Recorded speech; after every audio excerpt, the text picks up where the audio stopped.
શુક્રવારે સાંજે 7:47થી 10:57 વાગ્યાની વચ્ચે પાકિસ્તાને જમ્મુ કાશ્મીર, પંજાબ, રાજસ્થાન અને ગુજરાતના શહેરોમાં 550થી પણ વધારે ડ્રોન હુમલા કર્યા હતા, જેને ભારતીય સેનાએ નિષ્ફળ બનાવ્યા હતા। ત્યારે શનિવારે રાત્રે પાકિસ્તાન તરફથી થયેલા હુમલા બાદ ભારતે પાકિસ્તાનના 8 લશ્કરી ઠેકાણાઓ પર હુમલો કર્યો છે, જેમાં પાકિસ્તાનના સિયાલકોટમાં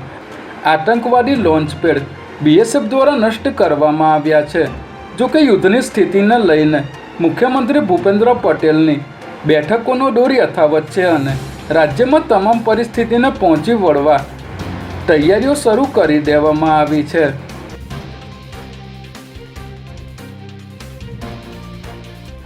જાહેર રોડ ઉપર કચરો ફેંકીને ગંદકી અને ન્યુસન્સ કરતા તેમજ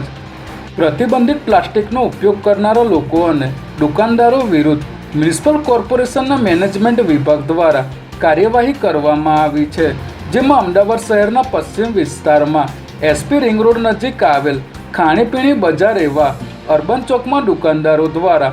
કરવામાં આવેલી ગંદકીને લઈને 5 જેટલી અલગ અલગ ખાણીપીણીની દુકાનોને સીલ કરી દેવામાં આવી હતી અને દરેકને 5000 રૂપિયાનો દંડ પણ કરવામાં આવ્યો છે।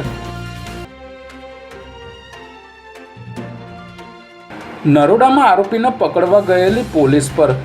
આરોપીએ હુમલો કરી બચકું ભરીને પોલીસ કર્મીનું નાક કાપી નાખ્યું હોવાની ઘટના સામે આવી છે,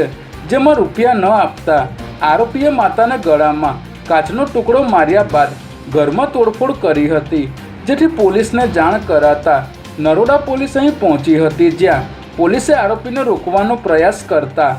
આરોપીએ હેડ કોન્સ્ટેબલ વિજયકુમાર પટણીના નાકે બચકું ભરીને નાક કાપી નાખ્યું હતું। સમગ્ર મામલે પોલીસે આરોપી અનિલ ગોહિલ સામે હેડ કોન્સ્ટેબલે સરકારી ફરજમાં રૂકાવટ સહિતની ફરિયાદ નોંધાવી હતી।